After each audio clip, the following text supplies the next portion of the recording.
everybody, and welcome to this edition of Tennessee Wildcast. How's it going, Doug? I'm doing good.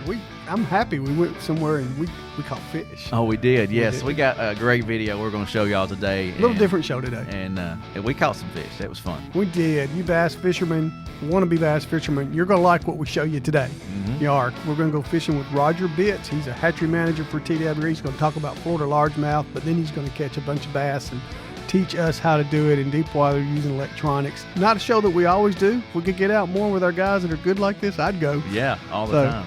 It's a cool. We'll get to that in a few minutes. I guess we need to talk about a few current events, though. Current events. There's a lot of stuff going on here in Tennessee.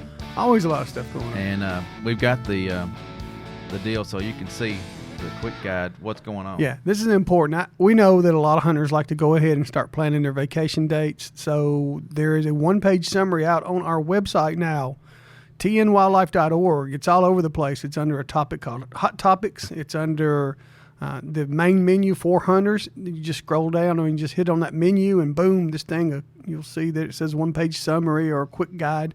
And this is the season dates for most of the serious dates, most of the ones that you go on. I think there is a reference to sandhill crane season. You need to look in the larger guide when it comes out, but that'll be out pretty soon. But you can find out what's going on with duck season, with your dove season, with spring turkey, with fall turkey, with your deer season, your black bear season, your elk seasons, if you get lucky enough to get drawn. And there are a few extra permits going to be drawn for this year. Yeah, you can see it right there. 7 permits. So that's pretty cool. Yeah, and raccoon season for you folks. And we got quite a few questions out on Facebook about raccoon season. So there's a lot of interest out there about when it starts and so forth. So there it is. And the larger guide will be out on our website later this year. And of course, it will also be in stores all over the place where you purchase hunting, fishing licenses. So that'll come soon. But to get you there, there's that one-page summary, very important. Put it in your pocket. Yeah, it's real easy to find right there on our homepage. There's actually a little yellow bar. I think it's yellow or red right there. It says one-page summary. Check it out. Yeah, we put it out there. You can't miss it. If you go to tnwildlife.org, you will find that page. That page and everything else that we're doing, We're proud of the predators. Yeah. We were out on the front lawn the other day with our catfish. And Tracy Porter down in our GIS made about 4 or 5 of these. So it's as close as we could get. I tried to find a mounted one. Of course, we went down to the hatchery and had a lot of fun with that too, and did some stuff on Facebook. Didn't win the Stanley Cup, but came awful close, and they're young, so maybe they'll be back at least competitive for the next few years. But it was a lot of fun watching the Predators play hockey this year. Proud of those guys. Yeah, they're awesome. Man, what jocks. I'm telling you what, hockey players are. They may be the most athletic of all of them, and I don't think a football player takes a harder hit than a guy that's facing the wall, not seeing something coming and gets whacked around. That's true. So anyway, proud of what they did, and we did. We had a blast with all of that. And Free Fishing Day went well this past week. It did. Free Fishing Day, there's a lot of photographs out on the Facebook page, Jason. Twitter, yeah. It's a big event now across the state, and I hope that a lot of adults went fishing after the kids left those places. But even now, I'm telling you, where we stocked catfish, there's a lot of them left to be caught out there. Oh, yeah. Yep. So, and you can still see the dates out on our site. You can go on the site and look under four anglers. Yep. And the first or second thing you come to will talk about Free Fishing Day events or it says kid events or something like that. But look at it and see where the fish are stocked and go fishing. Mm-hmm. We're going to go live pretty soon. This show is going to be live on Facebook. Yeah. Right. We're going to start taking your questions. I'm going to say we're a couple of weeks away. We're still waiting on a piece of equipment or two. And once we go live, you'll be able to go on the site and ask us questions. And we will take a lot of those questions depending on who we have on as a guest. We'll stick with who's on as guest. Don't want questions all over the place. Want it to pertain to our guests, so we get your questions answered. And as always, as long as the questions are good questions and they're not mad questions or questions that are insulting to our guest or whatever, we'll use them.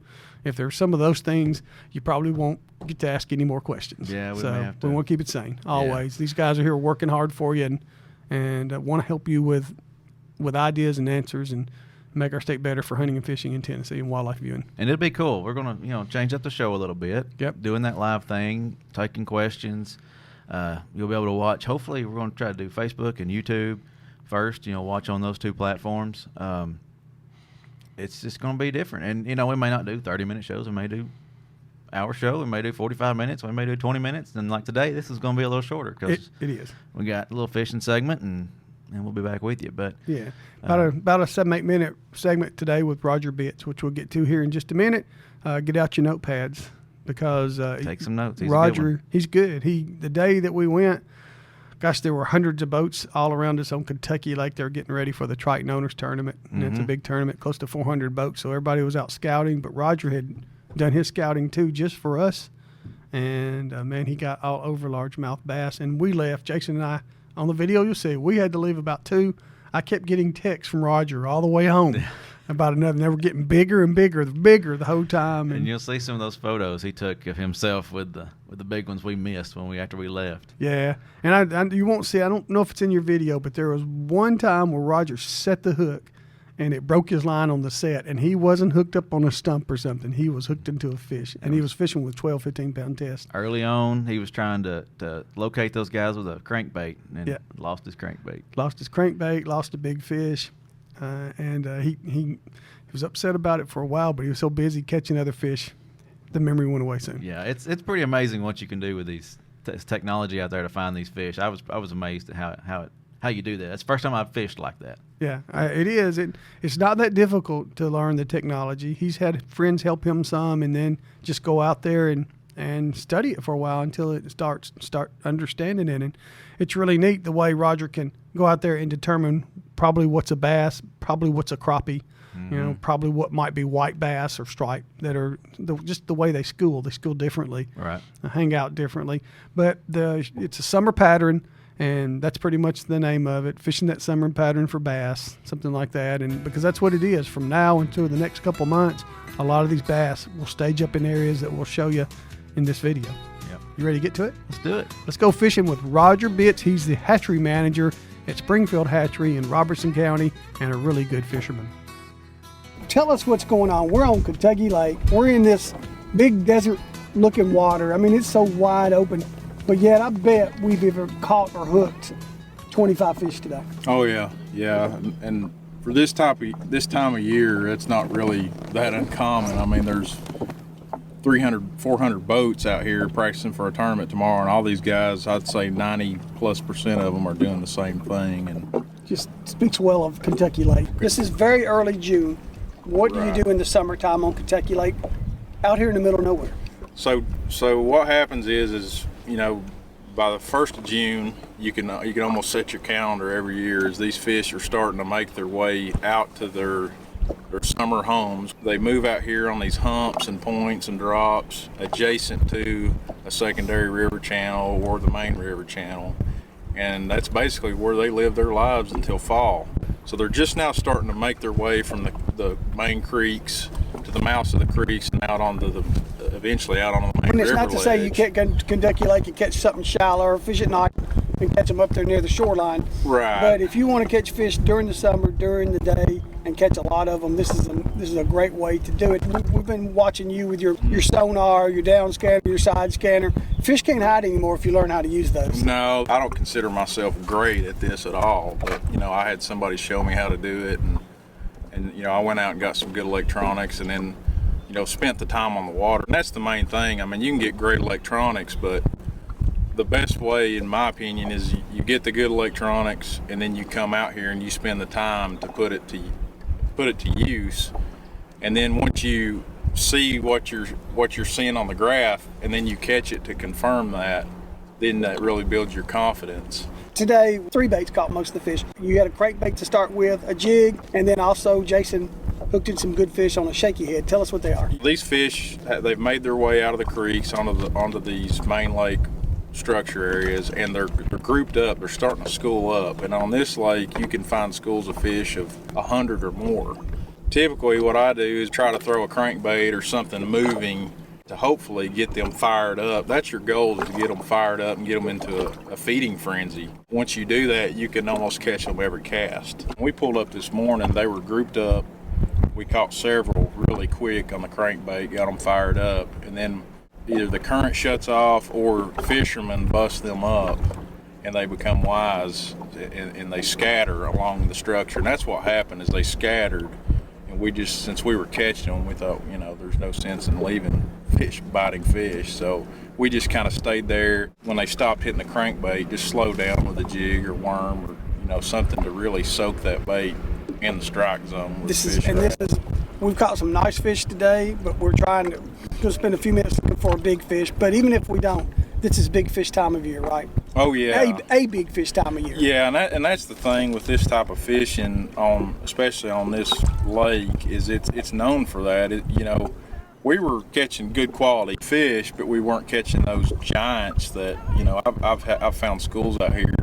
Like Tuesday, I caught 2 over 6 pounds and 1 over 4, and then lost a couple other in that range that you can catch 25 or 30 pound bag in just a matter of minutes, and that's pretty unique in my opinion. There's not too many places in the country that you can do that, and this is probably the best lake, certainly in the state, but in my opinion probably in the world, to do this kind of fishing, because there's so many ledges, there's so many humps, there's so much structure out here, and it just sets up perfect for that kind of fishing this time of year. Definitely come out with your sunscreen and your hats, because it's only going to get hotter from here on out.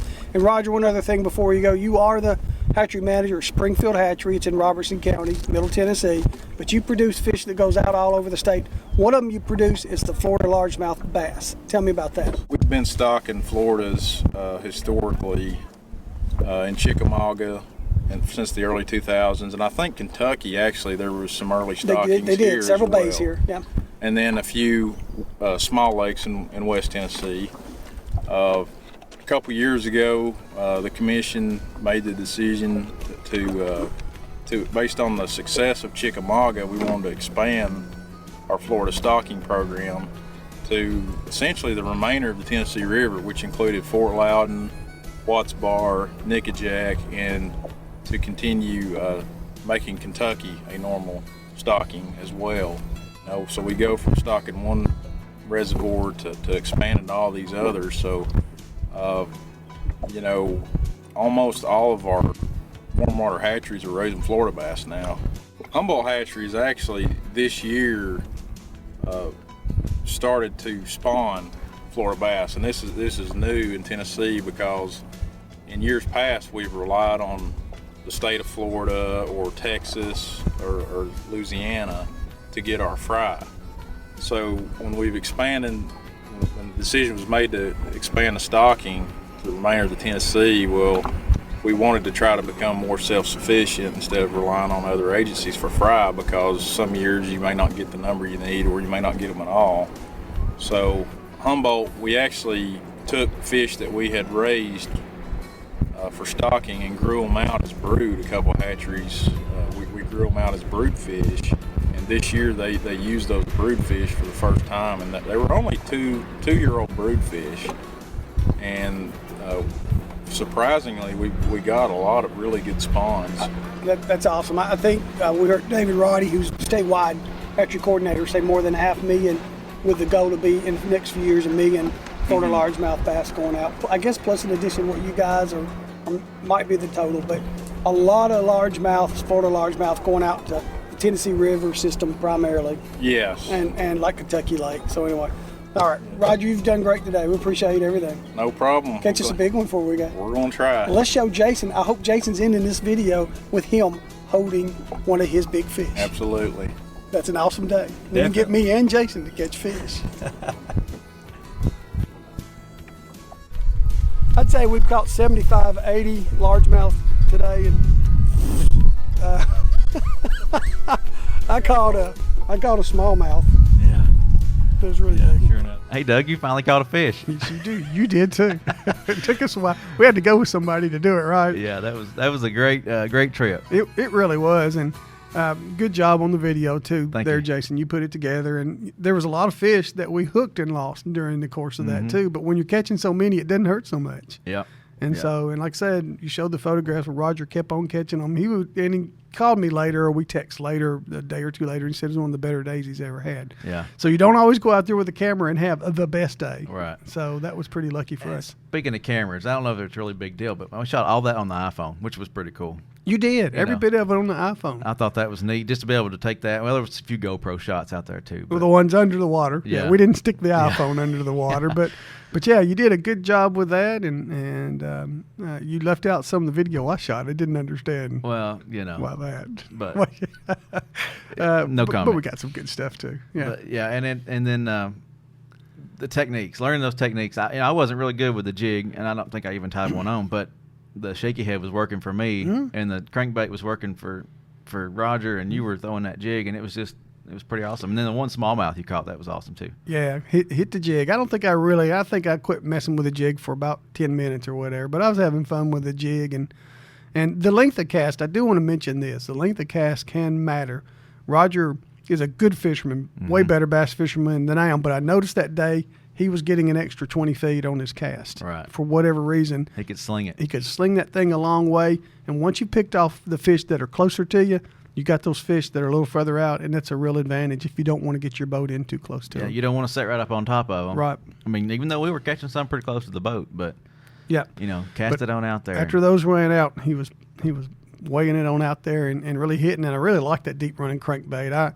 I think I was too lazy to put one of those things on. They hurt too much watching Roger fish it. I was happy that we caught fish. Yeah, it was great. And Roger he's a good instructor. He's a good teacher. He's a great hatchery guy. He's just a great guy in general. He's a gadget man. He can fix anything, and I hope the agency has the benefit of his work for another 25, 30 years, because he does a lot of great stuff for sportsmen of Tennessee, raising fish, not just Florida largemouth, but crappie and striper and walleye and sauger and you name it, bluegill, sometimes just regular largemouth bass, whatever.